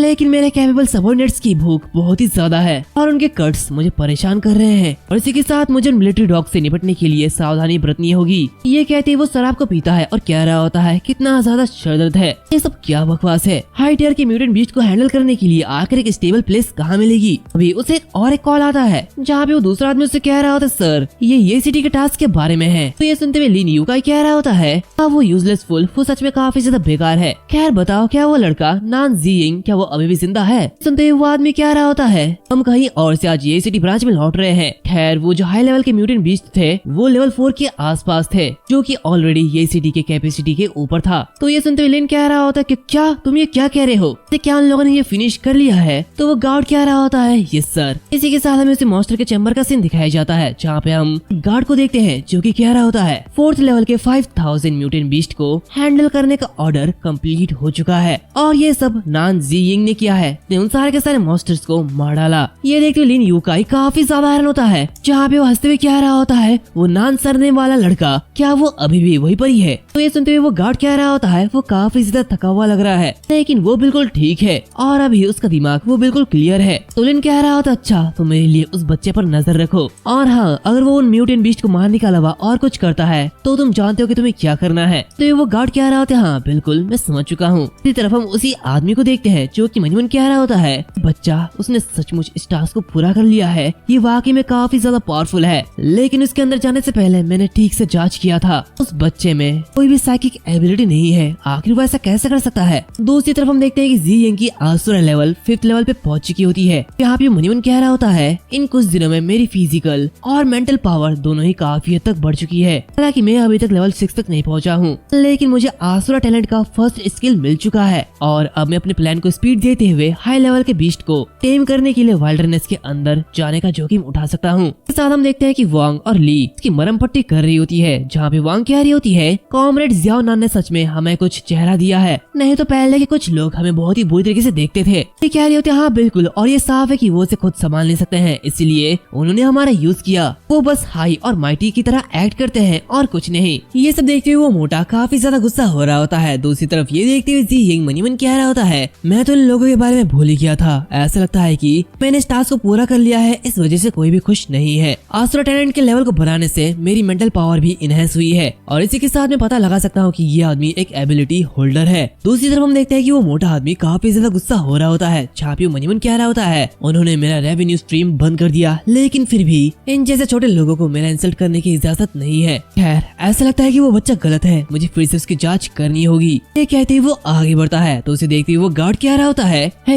ये तुम क्या कर रहे हो, क्या तुम भूल चुके हो उसने अपने टास्क को कंप्लीट कर लिया है, तो इसके बारे में हमें चिंता करने की कोई भी जरूरत नहीं है, लेकिन तुम बॉस के रूल्स के खिलाफ जा रहे हो, बॉस के तरीकों को जानते होंगे है ना। यहाँ पे कुछ सस्पिशियस हो, लेकिन फिर भी हमें बॉस के ऑर्डर का इंतजार करना होगा। यहाँ पे मॉन्स्टर्स के बचे हुए बहुत ही ज्यादा मेंटल पावर है, अगर तुम लापरवाही से काम करते हो तो तुम्हारे साथ रैशली एक्ट किया जाएगा। तो ये सुनते हुए वो मोटा आदमी क्या रहा होता है, बकवास करना बंद करो, जब टाइम आ जाएगा तो मैं खुद बॉस को रिपोर्ट कर दूंगा। इसी के साथ वो जीइंग पर अपनी मेंटल अटैक का यूज करता है, जो कि देखते हुए जीइंग मनमन कह रहा होता है, ये तो एक साइकिक एबिलिटी ट्रिक है, क्या वो मेरे माइंड के अंदर अटैक करने की कोशिश कर रहा है, लेकिन ये बहुत ही ज्यादा बुरा है, तुमने मिसकैलकुलेट कर लिया है, ये मेरी आसुरा टैलेंट की एबिलिटी को टेस्ट करने का बिल्कुल बिल्कुल परफेक्ट टाइम है। इसी के साथ वो अपने आसुरा टैलेंट को एक्टिवेट करता है, जिसकी वजह से वो मोटा आदमी एक अजीब सी जगह में आ जाता है। ये देखते हुए वो कह रहा होता है, मुझे उसके मेंटल सिस्टम पर इन्वेट करना चाहिए था, लेकिन आखिर ये क्या चल रहा है। आखिर एक मेंटल सिस्टम पर अटैक करने के बाद मुझे मेंटल आइडेंटिटीज दिख जाना चाहिए, लेकिन ये सब क्या हो रहा है। फिर मैं डार्कनेस के अलावा कुछ देख क्यों नहीं पा रहा हूँ। अभी उसे एक आवाज आती है, हे। सुनते हुए वो काफी ज्यादा हैरान होता है। अभी जियिंग उससे कह रहा होता है, तुम्हारे सामने देखो, और इसी के साथ वो अपने सामने एक अजीब से एंटिटी को देखता है। क्योंकि देखते हुए वो काफी ज्यादा घबरा जाता है और कह रहा होता है, क्या मैनेज्ड एनर्जी से कंडेंस्ड किया गया मेंटल एंटिटीज। तो क्या तुम्हारे पास भी साइकिक एबिलिटी है, लेकिन आखिर तुमने किस तरह की एबिलिटी को पोजेस की है। आखिर ये सब क्या है। मैंने पहले भी इसकी जांच की थी, लेकिन तब तुम्हारे पास इतनी एबिलिटी नहीं थी। आखिर इतने कम समय में तुम इतने ज्यादा ग्रो कैसे हो गए। आखिर तुम हो कौन। तो ये सुनते हुए जियिंग कह रहा होता है, इससे कोई फर्क नहीं पड़ता कि मैं कौन हूँ। ऐसे क्या वो तुम नहीं हो जो कि मेरे मेंटल वर्ल्ड में झांकना चाहता था। ये कहते ही वो अपनी पावर को इंक्रीज करता है और उस पर अटैक करता है, जिससे कि उस मोटे की हालत खराब हो रही होती है। जहाँ पे वो कह रहा होता है, इस मैनेज्ड एनर्जी की लेवल काफी ज्यादा है, मुझे छोड़ दो प्लीज, मेरी जान को बख्श दो। इसी के साथ उसके मुंह से खून निकलने लगता है। यहाँ पे हम बाहर देखते हैं, जहाँ पे वो चिल्लाते हुए कह रहा होता है, सभी मेरा है, सारा पैसा मेरा है, मुझसे एक पैसे भी लेने के बारे में मत सोचो। ये कहते वो पागलों की तरह हरकत कर रहा होता है। वो इधर उधर कूद रहा होता है और कह रहा होता है, मैं अपने दम पर सब कुछ संभाल सकता हूँ। देखते सभी लोग काफी ज्यादा कंफ्यूज होते हैं। जहाँ पे ली ये देखते हुए मनीमन कह रही होती है, आखिर ये सब क्या चल रहा है। लीडर बनने का प्रेशर इतना ज्यादा होता है। तो वांग मनीमन कह रही होती है, बिल्कुल नहीं, क्या वो कुछ सेंटेंस को भी संभाल ले सकता है। हमारी इतनी बातों से ही घबरा गया है। दूसरी तरफ वो गार्ड क्या रहा होता है। ऐसा लगता है कि वो बचे हुए मेंटल पावर से इन्फ्लुएंस हो रहा है, लगता है वो पागल हो रहा है। ये कहते वो अपनी पावर को एक्टिवेट करता है और कह रहा होता है, फिर तुम ऐसा जारी रखोगे तो बॉस की रेपुटेशन धूल में मिल जाएगी। तो अपने एक ही हिट से उसे मार डालता है, जो कि देखते हुए सभी लोग काफी ज्यादा हैरान होते हैं। जहाँ भी वो गार्ड कह रहा होता है, ट्रबल के लिए माफ कर देना, ये आदमी मॉन्स्टर के मेंटल पावर से इन्फ्लुएंस हो चुका था, इसलिए मैंने उसे मार डाला। इसी के साथ वो जियिंग के सामने आता है और उसे देखते हुए मनीमन कह रहा होता है, ये बेहोश हो चुका है। ऐसा लग रहा है कि वो सचमुच मेंटली परेशान है। वो बेवकूफ, उसने न केवल खुद को मारा बल्कि उसने इसी भी तंग किया। ये बच्चा शायद अब किसी काम का नहीं है, मुझे पहले वापस जाके रिपोर्ट करना होगा। और इसी के साथ वो वहाँ से निकल जाता है। जहाँ पे वो कह रहा होता है, यहाँ पे चीजें संभालने के लिए कोई आएगा, हर कोई अच्छा काम करते रहो। दूसरी तरफ हम जियिंग को देखते हैं, जो कि मुस्कुरा रहा होता है। और इसी के साथ हम देखते हैं कि उसकी आसुरा लेवल 6 लेवल हो जाती है। और फिर कुछ समय बाद हम देखते हैं कि उसकी आंखें हॉस्पिटल में खुलती है। वहाँ पे ये देखते हैं जियालियो कह रही होती है, आखिरकार आप जाग गए हो मिस्टर नान। तो दूसरी लड़की कह रही होती है, मिस्टर नान जाग गए हैं, सभी लोग जल्दी आओ। तभी जियिंग उठता है और कह रहा होता है, आखिर में कितने समय तक बेहोश था। तो ये सुनते हुए जियालियो कह रही होती है, कॉमरेड जियाओनान, आप 2 दिन से भी ज्यादा समय से सो रहे हो। कह रही होती है, कॉमरेड जियाओनान जाग चुके हैं, तो तुम लोगों को चिंता करने की कोई भी जरूरत नहीं है, जाओ काम पर वापस जाओ, नहीं तो हम इस तरह से समय पर काम पूरा नहीं कर पाएंगे। तभी जियिंग कह रहा होता है, क्या लिन योकाई ने और भी ज्यादा म्यूटेंट बीस्ट को भेजा है। हम कह रही होती नहीं, हमारे ब्रांच के आधे वर्कर्स को दूसरे फैक्ट्री में मदद करने के लिए भेज दिया गया है और फ्रंट लाइन मिलिट्री की नीड और भी ज्यादा डबल हो चुकी है। इसी के साथ 9th डिफेंस लाइन में खत्म हो चुका है, जहाँ ह्यूमैनिटी को पीछे धकेल दिया गया है, वो 8th लाइन पर आ चुके हैं। ये सुनते हुए जियिंग काफी ज्यादा हैरान होता है। जहाँ पे वांग कह रही होती है, सिचुएशन और भी ज्यादा सीरियस होती जा रही है, चाहे जमीन पर हो या फिर आसमान पर हो। हमारी आर्मीज के पास 1000 रेसेस के म्यूटेंट बीस्ट के खिलाफ भी मौका नहीं है। हाईली एंटिसिपेटेड लेवल 7 का ability holder power house son of thunder punishment, उसका एक हाथ गायब हो गया और वो बहुत ही मुश्किल से सरवाइव कर पा रहा है। और level 6 holder power house flame giant, वो हमारे कंट्री के लिए शहीद हो गया। ये सुनते हुए जियिंग मनीमन कह रहा होता है, मुझे पता था कि वो लोग जरूर हारेंगे, इतनी बुरी तरीके से मैंने ये कभी नहीं सोचा। पिछले लाइफ के कंपैरिजन में बहुत ही जल्दी हार गए। तभी वांग कह रही होती है, कॉमरेड जियाओनान, 2 दिन पहले स्पेशल मिशन के दौरान ऑफिसर्स के बीच झड़प को लेकर हायर अप्स ने पहले ही अपना डिसीजन ले लिया है। उन्होंने कहा है कि मारा गया वो ऑफिसर वो मास्टर के मेंटल मैनिपुलेशन इन्फ्लुएंस्ड हो गया था, जिसकी वजह से उसे मार दिया गया। खैर मैंने जो कहा उसके कंपैरिजन में तो आगे मैं कहने वाली हूँ ये और भी ज्यादा क्रूशियल होगा। ये सुनते हुए जियिंग घबरा जाता है और कह रहा होता है, अब और क्या होगा। वहाँ पे जियालियो आ जाती है और कह रही होती है, मदद के लिए आगे आए हुए लोग और सभी लोगों ने मिलकर तुम्हें हमारे ये सिटी ट्रायल टावर ब्रांच के हेड के रूप में चुना है। ये कहते वो एक अपॉइंटमेंट लेटर देती है और कह रही होती है, और ये हाई एप्स के जरिए भेजा गया ऑफिशियल अपॉइंटमेंट लेटर है। देखते वो काफी हैरान होता है। तो वांग कह रही होती है, कॉमरेड जियाओनान, हर कोई जानता है कि पहले तुम्हारी आंटी वांग ने तुम्हें बहुत ही ज्यादा ऑफेंड किया था, प्लीज मुझे माफ कर देना। और इसी के साथ अब हम तुम्हें कॉमरेड जियाओनान नहीं बुलाएंगे, बल्कि इसकी जगह चीफ जियाओ नान बुलाएंगे। नहीं, चीफ नान और भी ज्यादा अच्छा होगा। तो जियालियो कह रही होती है हाँ चीफ नान ये बहुत ही ज्यादा अच्छा है। दूसरा आदमी कह रहा होता है चीफ नान हम हमारी वर्क में अपना बेस्ट देंगे। तो कह रही होती है लेकिन लीडरशिप का टास्क पहले के कंपैरिजन में अब बहुत ही ज्यादा मुश्किल हो चुका है। इसी के साथ हमारे स्टाफ आधे हो चुके हैं और ऊपर से मिलिट्री सप्लाईज डबल हो चुकी है। तो आखिर हम में से कितने लोग बिना खाए पिए 1 महीने तक खड़े रहेंगे। तो चीफ आपको डिसाइड करना होगा कि काम कैसे किया जाए, आखिर हम इस जॉब को कैसे हैंडल करें। तो उसकी बातें सुनते हुए जियिंग मनीमन कह रहा होता है हमारे वर्कर्स की एफिशिएंसी से ज्यादा बदलाव नहीं आएगा, ये सब कुछ मुझ पर डिपेंड करता है। लेवल 7 बीच टेमिंग और लेवल 6 असुरा टैलेंट के साथ बीच टेमिंग स्किल को प्रॉपर यूज करने से और कुछ स्लैश एटीट्यूड टेक्निक के साथ एफिशिएंसी डबल हो सकती है और इस तरीके की रेगुलर शिफ्ट के साथ न्यू टास्क को इफेक्ट नहीं करेगा। और इस चीफ पोजीशन के साथ लीन योगा के साथ डील करना ये और भी ज्यादा आसान हो चुका है। फिर जियालियो वहाँ से जाते हुए कह रही होती है टास्क बिल्कुल अनरीजनेबल है, मैं लीडरशिप से अपील करूंगी। तो ये देखते जियिंग कह रहा होता है चिंता मत करो सिस्टर लियो, मैंने ऑलरेडी एक रास्ता ढूंढ लिया है। सुनते हुए वो लोग हैरान होते हैं जहाँ पे सिस्टर लियो कह रही होती है चीफ मुझे पता है कि जब से आपने इस रोल को संभाला है तब से आपके ऊपर प्रेशर बहुत ही ज्यादा है, लेकिन आपका बॉडी अभी तक रिकवर नहीं हुआ है, पहले से बहुत ही लापरवाह नहीं हो सकते हो। तो ये सुनते हुए वो उठ जाता है और कहता है मैं जानता हूँ कि हर कोई मेरे हेल्थ के बारे में चिंता कर रहा है, लेकिन मुझ पर यकीन करो हम टास्क को पूरा कर सकते हैं। ये सुनते हुए वो सभी लोग कह रहे होते चीफ हमें आप पर विश्वास है, हम आपको फॉलो करेंगे। और ये कहते सभी लोग काफी ज्यादा खुश होते हैं। तभी अचानक से हम देखते हैं कि वहाँ से एक लेडी काफी तेजी से गुजरती है, जो कि देखते हुए जियिंग बहुत ही ज्यादा हैरान होता है। जहाँ पे मनीमन कह रहा होता है ये स्पीड डेफिनेटली हमारे स्टाफ से नहीं है। और इसी के साथ वो बाहर निकालता है और कह रहा होता है आखिर यहाँ पे कौन था। ये कहते वो उसका पीछा करने लगता है और एक अजीब सी जगह में पहुंच जाता है। यहाँ पे जाते हुए वो कह रहा होता है आखिर वो कहाँ चली गई। तभी अचानक से उसके पीछे कोई गन तान देता है और कह रहा होता है तुम मेरा पीछा करने के लिए काफी ज्यादा हिम्मत वाले हो, सच में तुम्हारे अंदर बहुत हिम्मत है। तो अब से कोई कदम मत उठाना, मैं जो पूछूंगी तुम उसका आंसर दोगे। देखते जियिंग बहुत ही ज्यादा हैरान होता है। जहाँ पे मनीमन कह रहा होता है आखिर वो मेरे पीछे कब आई, क्या ये एक ट्रू एक्सपर्ट है। देखते हैं उसके पीछे एक लेडी होती है जो कि उससे कह रही होती है ये तुम्हारे जरिए लीन यूकाई से लिए गए ऑर्डर के बारे में है, तो अगली बार ये कितने बैच होंगे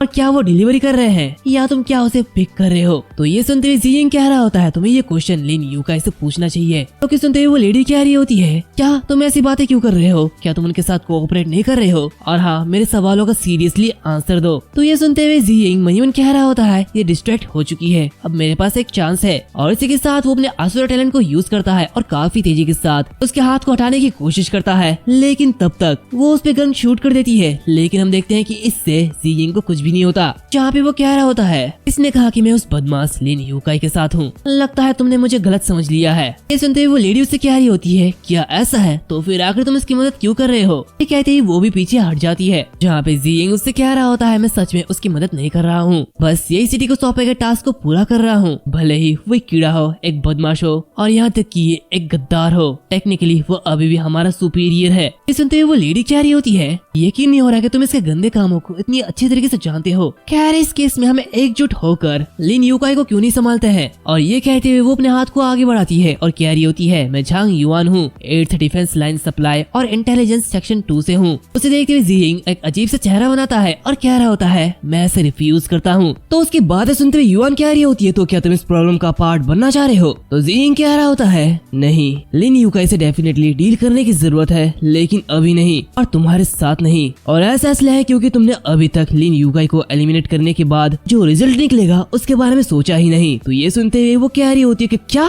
तुम्हारा मतलब क्या है। तो जियिंग कह रहा होता है अगर तुम लीन यूकाई से छुटकारा पाने के बारे में सोच रहे हो तुम्हारे पास सिर्फ 2 ही चॉइस है, उसे मार डालना या फिर उसके हर राज का पता लगाना। वैसे भी जब बात असैसिनेशन में आती है तो अगर दूसरे साइड में एक से ज्यादा पार्टी है तो आखिर तुम उन सभी को कैसे साइलेंस करोगे जो कि इनके साथ मिले हुए हैं। इसके अलावा ये मत भूलो कि तुम कौन हो, अगर ये असैसिनेशन फेल हो जाती है तो तुम क्या सोचोगे या आखिर तुम्हारे साथ क्या होगा। ये सुनते हुए युआन घबरा जाती है। जहाँ पे जियिंग उससे कह रहा होता है जहाँ तक इंटरनली हैंडलिंग की बात है तो इसकी इन्वेस्टिगेशन लंबी चलेगी, जहाँ पे ह्यूमैनिटी को एक नई हार से सफर करना होगा। और अगर सप्लाई को लेकर फाइटिंग की अफवाह बाहर आ जाती है तो बाहर लोग इस पे इंटरप्ट करेंगे और हमें जीने नहीं देंगे। तो इसलिए ये इनविटेबली बैड चेन रिएक्शन को ट्रिगर करेगा जो कि पूरे के पूरे रियर को कियाओस में बदल देगा। उसकी बातें सुनते हुए युआन कह रही होती है अच्छा ठीक है, लेकिन तुम क्या सोचती हो कि आखिर में क्या करना चाहिए। तो ये सुनते हुए वो कह रहा होता है मैं इसे खुद संभाल लूंगा। जो कि सुनते हुए युआन काफी ज्यादा हैरान होती है और उससे कह रही होती है क्या तो तुम ये क्या कह रहे हो। ये कहते हुए वो उसके करीब आती है और उससे कह रही होती है कि क्या इसे रहने दो, आखिर तुम कैसे करोगे, ऐसा मत सोचो कि मैं नहीं जानती कि तुम कौन हो, तुम तो बस एक भगौड़े हो जो कि बीच मैदान से भाग जाता है। यहाँ तक कि मैं भी उन्हें संभाल नहीं सकती, तो आखिर तुम ऐसा कैसे कर सकते हो? तो उसकी बातें सुनते हुए जियिंग अपनी पावर को एक्टिवेट करता है और उससे कह रहा होता है, क्या अभी हमने जो किया, क्या उससे तुम्हें लगता है कि मैं नहीं कर सकता हूँ?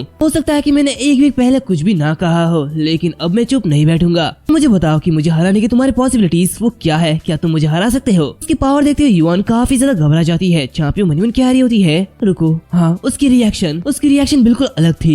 एक हफ्ता पहले ये बिल्कुल एक अलग इंसान था। ये कहते हुए उसके पीछे की बातें याद करती है। चैंपियन मनी मन कह रही होती है, क्या ऐसा तो नहीं कि उसके पास अपने आप को लगातार स्ट्रॉन्ग करने की एबिलिटी हो? ये कहते हुए वो काफी परेशान हो रही होती है। तभी जियिंग उससे कह रहा होता, ठीक है, मैं तुम्हें वो सब कुछ बता चुका हूँ जो कि मैं बता सकता था। ऐसे भी तुम एक शातिर लेडी हो, तो इसलिए ज्यादा उतावलेपन से एक्ट मत करना। ये बदमाश लिन यूकाई मैं इसे संभाल लूंगा। तो उसकी बातें सुनते हुए युआन कह रही होती है, तो फिर ठीक है, क्योंकि तुम बहुत ही ज्यादा कॉन्फिडेंट हो, तो फिर मैं अपनी इच्छा के बिना तुम्हारे रिक्वेस्ट को एग्री करूंगी। लेकिन इस मामले में सक्सेस ही एकमात्र ऑप्शन है, क्या तुम समझ चुके हो? तो ये सुनते हुए जियिंग कह रहा होता है, हाँ, ये हमारा सौदा है और इसलिए मैं अपनी बात रखता हूँ, लेकिन एक बार जब मैं लिन यूकाई से निपट लूंगा तो मुझे म्यूटेंट बीस्ट पाने के लिए तुम पर डिपेंड रहना पड़ेगा। मुझे और भी ज्यादा म्यूटेंट बीस्ट चाहिए। जो कि सुनते हुए वो कह रही होती है, क्या तुम्हें और भी ज्यादा जरूरत है? आखिर तुम्हें कितने म्यूटेंट बीस्ट की जरूरत है? यहाँ तक कि बैटलफील्ड में भी तुम्हारी स्ट्रेंथ ये कमजोर नहीं मानी जाएगी। तुम ऑलरेडी बहुत ही ज्यादा पावरफुल हो, या फिर तुम लगातार मजबूत होते जा रहे हो और ये बात लोगों से छिपा रहे हो? तो क्या तुम ह्यूमैनिटी के खिलाफ कुछ प्लान तो नहीं कर रहे हो? आखिर तुम सच में किस तरफ हो? तो ये सुनते हुए जियिंग कह रहा होता है, सच में तुम बहुत ही ज्यादा सोच रहे हो। ऑफ कोर्स मैं ह्यूमैनिटी के साथ खड़ा हूँ, लेकिन 10,000 रेसेस को आउट करने के लिए मैं उतना भी ज्यादा स्ट्रॉन्ग नहीं हुआ हूँ,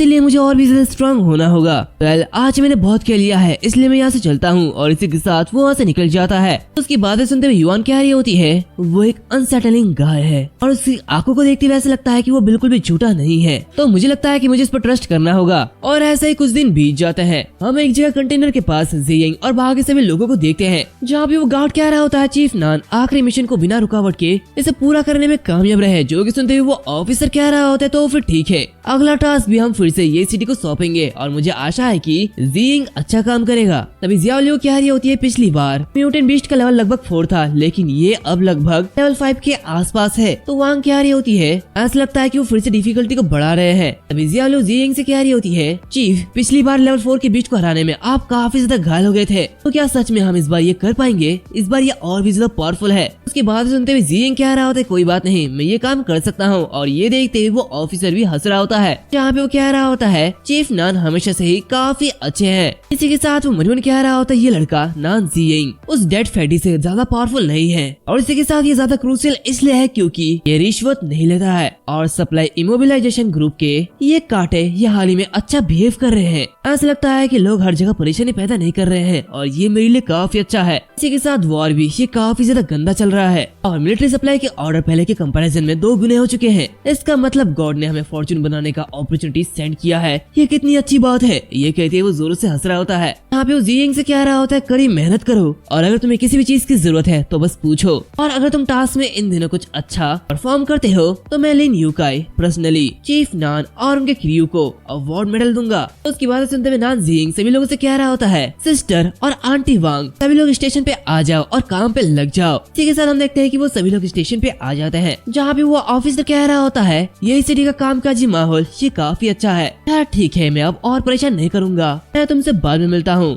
वो लोग वहाँ से चले जाते हैं। जो कि देखिए जियिंग मनी मन कह रहा होता है, लिन यूकाई ये सभी चीजें जो कि तुमने जमा कर रखी है ये सभी मेरे टैलेंट को अपग्रेड करने के लिए नोरिशमेंट है। और इसी के साथ वो अंदर जाते हुए एलॉय एविल ब्लेड को एक्टिवेट करता है, यानी कि उसने एलॉय ब्लेड को अपने पावर से इन्फ्यूज कर दिया था, इससे कि उसकी ब्लेड की पावर और भी ज्यादा बढ़ जाती है। तभी वो सारे के सारे मॉन्स्टर्स उस पे अटैक कर देते हैं, लेकिन उसकी पावर अब तक बहुत ही ज्यादा हो चुकी होती है। वो अपने एक स्ट्राइक में उन सभी को मार रहा होता है। वो काफी इजीली उनसे निपट रहा होता है। ऐसे ही टाइम बीतता जाता है। 20 मार्च इंग्लैंड की 8th लाइन डिफेंस 4 घंटे तक चलने वाली क्रूअल बैटल, जहां 8 मिलियन सोल्जर्स मारे गए और इसी के साथ 50,000 सोल्जर्स घायल हो गए और वो 8th डिफेंस लाइन कोलैप्स हो गई। दूसरी तरफ हम देखते हैं कि जियिंग अभी भी फाइट कर रहा होता है। यहाँ पर 22 मार्च आ जाता है। नॉर्थर्न ग्लेशियर पर 8th डिफेंस लाइन टूट चुकी है, जहाँ 10,000 रेसेस ने होमलैंड्स को तोड़ दिया है और 6 लाख सोल्जर्स मारे गए। यहाँ पर जियिंग अभी भी फाइट कर रहा होता है। ऐसे ही 24 मार्च आ जाता है। साउथर्न ग्लेशियर का 8th डिफेंस लाइन ये अभी भी सफर कर रहा होता है, जहाँ पे